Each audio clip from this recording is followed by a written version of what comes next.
Hai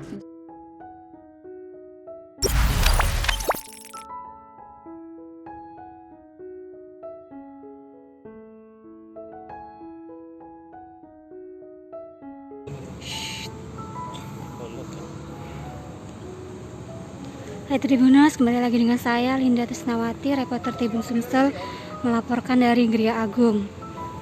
Di sini sedang persiapan menyambut kedatangan Haji Percalian Puri yang wafat hari ini.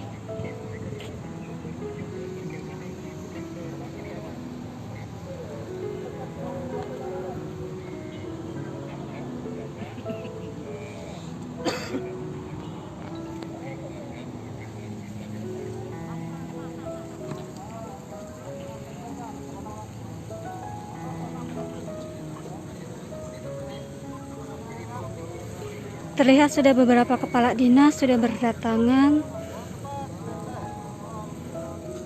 dan Satpol PP mengatur jalannya lalu lintas kedatangan jenazah Percalian Puri.